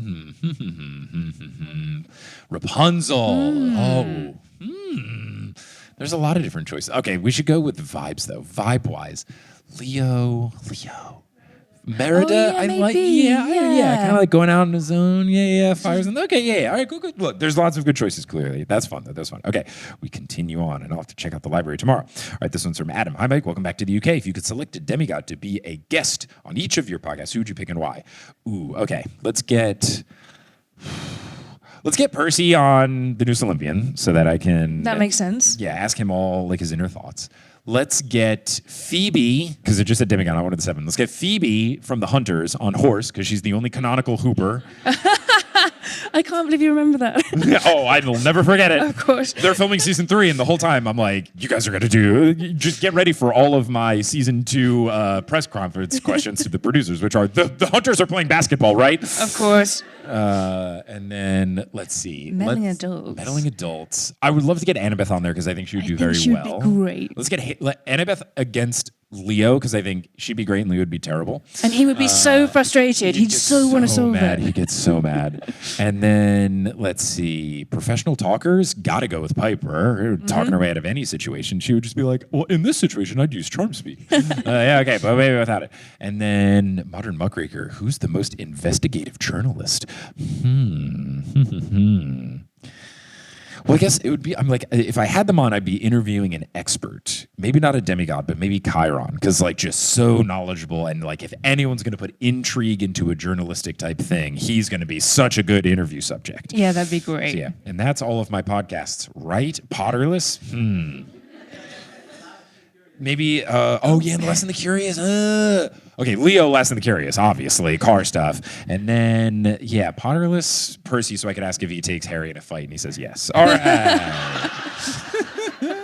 All right, this is from Eve and Amy. Hi, Mike and Beth. Hope you've had a nice time in the UK so far. Thanks for coming all this way, especially in Manchester, this time instead of London. I was wondering if you had any thoughts. Oh, the subject line was go to Junkyard Crazy Golf, so that's fun. I was wondering if you had any thoughts on should Percy / Annabeth be a narrator of this book? At what point would you want their perspective to start from? A time skip like with Hazel or immediately after where they left off? So we've kind of got into, I do want them. I think it'd be fun a little bit later. I would guess that it is going to be not where they left off. I think it's going to be like an in medias res. I don't see it like going and then having like 2 timelines and stuff. I think it would be fun to start in medias res and then have like a little bit of a flashback of sorts where whoever's first is like, let me catch you up to speed of what's been going down. But I would think it would be fun if it just started with like, just from falling would be very fun. So I don't know. We don't want to activate your trapdoors, so it'd be fun. This one is from Mellow Tadpole, the subject line. No clue, not from here. Hi, Michael. This might have been asked before, but with the changing perspectives in sequel series, I wondered which character's inner monologue you personally relate with the most. Ooh, I think Percy, because he has such an instinct to trash talk and oftentimes says the first thing that comes to mind, but knows like the limit of like, I shouldn't say this out loud. And I feel this way, where it's like, I want to say the sassy thing, and I sometimes do, but I have the wherewithal to be like, Maybe not. What about you? Which narrator do you most connect with? I really love Hazel. I love how she thinks. I love how she's insecure about things. I love how she's always pushing herself. I love Leo. I know he winds people up, but I think he tries so hard, and he's a good guy. Yeah. And I really want to hear from Frank as well, because it feels like it's been a long time and a lot has happened to Frank. I really hope Frank's a narrator in this book. I really, really do. All right, this one is from Ren. Subject line: Northern Soul, best cheese toasty and milkshakes, and visit Affleck's Palace. Nice. Ooh. Ben Affleck's Palace. So, who would win in a fight? Piccadilly Gardens, Manchester pigeons, or New York pigeons? Okay, I have not seen any. If I've seen any, it was very quick. I don't know that I've seen any Manchester ones. So instead, I will say versus the London pigeons. I think that the London pigeons that I saw, they were bigger. They seem like more robust, maybe more well-fed, but New York pigeons are scrappier. Like, they've got to deal with more in the rough and tumble of the chaos of the cars and the pedestrians and the tourists and everything, and some have only one leg and they're still going strong and they got to, get bagels and stuff. That's the Manchester? Okay, cool. All right. So I think it would be really tight then. I don't know if I can pick a winner until I observe the Manchester pigeons, but I think the New York pigeons would take the London pigeons. Do you have pigeon thoughts? I disagree. Ooh, okay. London pigeons are tough, and they also have sometimes one leg, and they go about. Okay. They eat chicken off the street. They go in packs. You can't get rid of them. The They're ones tough. I've seen the most are in the garden. So I saw them in Kensington Garden and then the Buckingham Palace one. So maybe I just saw the fanciest, I saw the poshest of the pigeons. Those might have been wood pigeons. Those could be really fancy pigeons. I haven't seen the true Londoner pigeons. Okay, so the answer is I have to reserve all my judgment. I need to get my full lay of the land. Okay, this one is from Karis. Is try hula hoops, the best crisps, and then chips in parentheses ever. All right, hula hoops. I'll check it out. Hey, Mike, I hope your flight here was easy. It was. I've been listening to the podcast since book 3 of Potter. Listen, I've missed your tour dates whenever you travel to places that I've lived about 3 times. I grew up in the US, but I moved to UK for university, and I live in London now with no plans on leaving. Think the extreme version of being a study abroad kid. My question is, if the 7 were to go on study abroad programs, what countries would they pick to go to, and who would be the most dramatic study abroad kid? Leo, because you would want to date every single person. It's been so amazing to grow up with your podcast. Thanks for traveling across the pond on a date. I can finally make it. Okay, they're going abroad. So I feel like Annabeth would want to go somewhere that had amazing architecture. Yes. My sneaky pick is Sydney, Australia. Kelly has talked about this when across all of our travels, she thought Sydney had the most interesting architecture just because it was so diverse. Obviously, there's places like Rome who have their trademark stuff that's really pretty, but Sydney, she just said, had so many different, unique styles that it had a lot. So that's my Annabeth pick. Percy? I feel like he's going to want to go somewhere with really great beaches and stuff. So I could see him going to a Greece or a Croatia or something Greece. Basically picking for the surfing. Yeah. I could, on the flip, if he's just going for surfing, I could see him going to I don't know, a Pacific island country that has great waves and something, or even, I went to the Maldives and they have a really good surfing beach at the place we were staying. Leo is going to want to go somewhere where there's really intense racing, maybe Germany because of the Autobahn. Fast cars. Leo. Piper, where would Piper want to go? Paris because it's the city of love. Aphrodite, that feels on brand for her. And then also the fashion of it all feels right up her street. And then Jason wouldn't want to leave. Maybe Canada. He's it's the closest to America.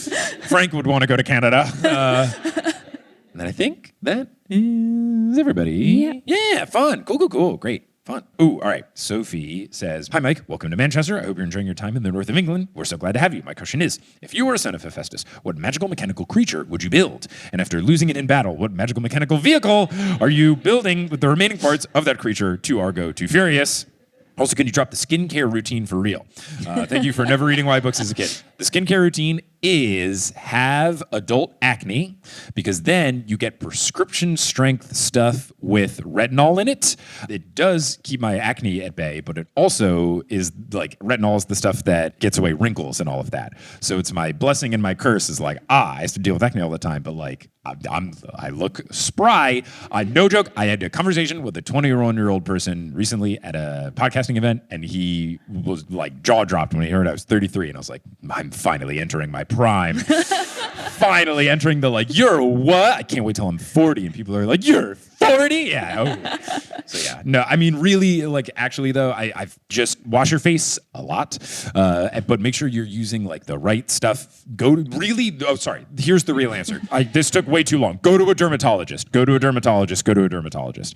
Because I tried when I had really bad acne in high school. I tried doing like Proactive, and it didn't work. Did it for a long time, and then I finally went to like a proper dermatologist, and they were like, "Oh yeah, do this," and it was life changing. So. Go to a dermatologist. That's the key. But anyway, so Hephaestus, if we were children of Hephaestus and you make a mechanical creature, what would we make? I would like to make a giant turtle. And if it were to break, which would be very sad, I would like a hovercraft. A hovercraft. That's very fun.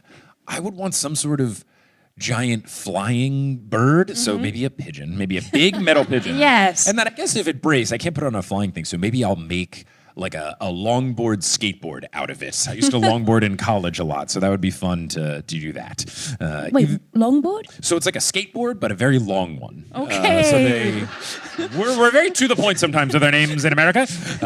Basically, it'll have bigger wheels and like can curve more easily around turns, so you can go like greater distances more easily than like a smaller skateboard where you kind of got to like push, and the wheels are smaller. It was great for me to like get around campus in college because unlike a bike, you don't have to like lock it up and stuff after. You can just kind of like pedal, kick it up, catch it, look like a really cool person, and then walk into class. So yeah, I would do that. Amazing. All right. This one's from, is it pronounced Tierney? Okay, cool. Are you Tierney? Hello. All right, the subject line is Forbidden Planet. I feel like this sounds familiar. What's Forbidden Planet? Oh, like a nerd. Okay, like a nerdy comic book store. Okay, fun. Okay, great. That sounds very fun. Hello, loving the show. I have 2 questions. 1, what is on your socks? They look like avocados, so I'm curious if they actually are. No, they're just flowers. I very intentionally picked ones that were royal blue because there was the other thing of Man City's colors, and then they've red and yellow flowers. So I was like, still Manchester and Man United. I saw the socks and I was like, perfect for the show. 2, if the 7 were teachers, what would be their subject and teaching style? Thanks for coming to Manchester. I already recommended the Wonderland show at Zarts on Instagram. What is the Wonderland show at Zarts? It's a theater, but it's the little one. Oh, it's for, okay. All right, for the tiny one. Okay, but I also think Forbidden Planet is a cool place to check out. Oh, well, they sell like comics and memorabilia and such. Okay. So if the 7 are teachers, what are they going to teach? Ooh, man. Frank has to teach something about animals, maybe biology. I feel like I may have answered this question on a previous one, so we'll keep it short and then try another. Annabeth architecture, obviously. So it's traditional school subjects. Yeah. Percy, gym stuff. Yeah, he could be a gym teacher. That'd be fun. And then, let's see. What would Hazel teach? Oh, she would do like geology because of rocks and stuff. Yeah, that'd be fun. So many history. That's true. She. Oh yeah, I think in a previous one I said she would be the guest lecturer in the history class to be like the 1940s. Let me talk about it. Okay. Let's see. Did we do Leo one? Leo. Mechanics. Oh, shop. Yeah. Yeah. The mechanic shop. All right. This one's from Charlie. I already told you on Instagram to check out John Ryland's library, so do that. Hi, Shubes, long-time listener from the beginning of Potterless. First time seeing you live. My opinion is Leon the lions from Lidl are better than Percy pigs. They're juicier. I'll have to do my research.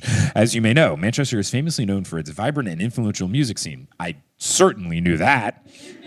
So my question is, if the Heroes of Olympus characters were in an existing band, what band would it be? And also, if the girls were a member of the Spice Girls, what would their Spice names be? That's a great way to end the show. Thank you for the amazing content. You've helped me, a 32-year-old listener who's following along with you, having never read the books before, get back into reading. Yay! Oh, I love hearing that. Okay. So existing bands. So like, where's Charlie?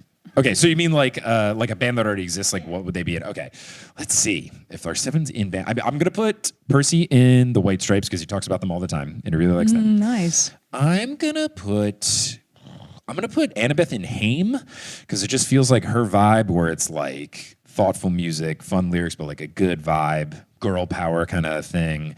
And then let's see. I feel like Piper's just going to be like someone who does like really powerful ballads, maybe like an Alicia Keys or someone, just like a really like soulful, powerful singer.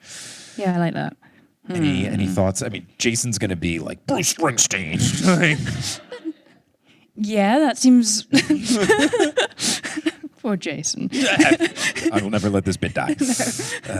Okay. But now, most importantly, the Spice Girls. So Right. they're going to be in the Spice Girls. They have to have a spice name. So what is everyone's spice? I'm going to defer to you on these because you're more knowledgeable of So, the you know, the girls' existing Spice Girls, of course, are Baby, Ginger, Scary, Sporty, and Posh. And Posh. Thank you. So yeah, usually more of the description, very physical description based. They are. So we maybe want to skew towards that. But yeah, Percy. I mean, is it like? Do we want to just do like ocean? Sea spice, Salty spice. Salty spice. Salty spice is fun. does work. Salty spice. Hey, Mick from the Fruit here again. So this again was the audio skipping ahead kind of thing. Basically, it was us wondering what Annabeth's spice would be, and we landed on Brainy Spice, which you will hear the end of as we continue onward. Brainy, Smarty. Brainy. Yeah, because you need this one's the nerd. Yeah, okay, yeah. Brainy Spice is good. And then let's see. Jason would have to be like American Spice. What would be the most? Yeah. Sparky, lightning. Oh, Sparky Spice Spice. is fun. Sparky Spice. Yeah, Sparky Spice for Jason. And then let's see. Frank. Ooh, Canadian Spice. Maple Spice. Maple Spice. I kind of like Maple like it Spice. And then Hazel. Ooh, I don't want to just do like Cajun Spice. Or like Creepy Spice. Go to creepy. Oh, because that's what they would do. They would give her creepy spice. But then She's the two not creepy. black women are scary and creepy. No, we absolutely. can't. We have to give her something else besides Old Spice. Old but then that is fun. Old Spice. That's too good of a good. pun. I feel like okay, Old Spice. That's good. Yeah. I also like. She could be like. I could see her being like Soul Spice or something, Yeah, especially or the New Orleans Sparkly of it. because of the Soul with like gems. underworld. Yes. Sparky. Yeah, with the gems is fun. Yeah. Okay, and then Leo? Just Leo. Oh, okay. Here. I think Leo should be Spicy Spice. And that is the end of our show. Thank you all so much for coming. Oh, so fun. This has been a delight. Thank you all so much for coming, especially if people came from really far away, whether you drove 4 hours or took a train or like flew, whatever. I know there's some people who probably came from super duper far, so that is awesome. Thank you all so much for coming. Give yourselves a round of applause for making it out to the show. And if you're from nearby in Manchester, I'm glad I came to the city near you that you deserve for me to do a show in. Also, give it up to Beth for being an incredible guest. So fun. West End's Beth Eyre. Amazing. Shout out to Janae for running the merch table and doing some back help production stuff throughout, which was awesome. And then the whole team here at the Droylsden Little Theatre, everyone from sound, hospitality to the accounting to setting everything up to the stage, every single person that I handed this was so lovely and fantastic. So please, a big round of applause for all of them. Oh, how delightful. And of course, we got to give a shout out to Kelly, who is back at our hotel in undisclosed location, watching the baby, making this all possible so that we could actually do the show. So shout out to Kelly for watching the little one during this show. This has been so fun. I've had a blast. I will have to find my way back to Mank, not Manny, for another show. But until I find my way back, until then, thanks so much for coming out, everybody!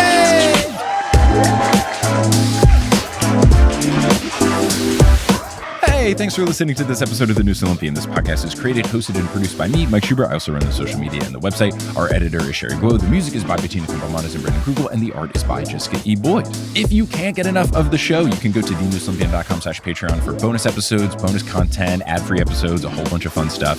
If you want to interact with the community around the show, you can check out the Discord, which is available to all patrons, or we're on social media. We're at Noose Olympian on Instagram, Blue Sky, and Twitter, and we've got a subreddit, reddit.com/r/thenooseolympian. You can also show your love for TNO by getting TNO merch at thenooseolympian.com/merch. Of course, want to give a huge shout out to our producer level patrons, Kelsey Gillespie, Vicky Garcia, Frida Vikstrom, Megan Moon, Polly Burge, Nikki Harris, Tatiana Schmidt, Sandra Rose, Josh Sayer, Sam Ruby, Mrs. O'Leary, Milo Kim, Sandkopf, Rayla Matthews, Sky Mallory, Mick Walters, Grace, Ginger Spursboy, Bradimus Prime, Skylar Sisters, Scott Sheldon, Ann M. Thayer Cohen, Bella, Percy Jackson, Kit Kat Crumbs, Jim Jam Koopy, Andrea, not Andrea, Jordan Ray, Nico's Black, Vespa, Zayden Wintergate, Terry Rothfuzz, Charismas, Certified Ghost King's emotional support friend Lee Hartley, and Persasabeth. If you want to support the show in a non-monetary way, word of mouth is essential for podcast growth. You can tell a friend directly, say, hey, there's this Percy Jackson podcast I think you would like, check it out. You could leave a rating and review on whatever podcasting app you're using, or you could just talk about the show on social media. All these things really do help. I really appreciate anyone who has done so in the past, and I appreciate anyone who will do so in the future. But I'm just so thankful that you tuned into this episode, and I hope you tuned into our next episode, where we'll be joined live in Pittsburgh by Eric Hamilton Schneider to finish up Chapter 4, definitely do Chapter 5, and maybe do Chapter 6, I honestly can't remember, of The House of Hades. But until then, I'll see you later.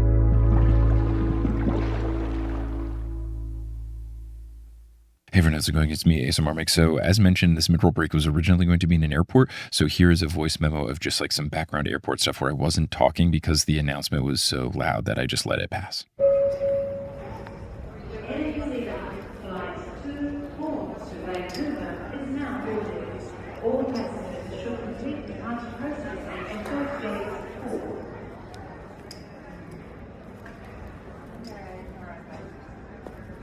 Thank you so much for listening.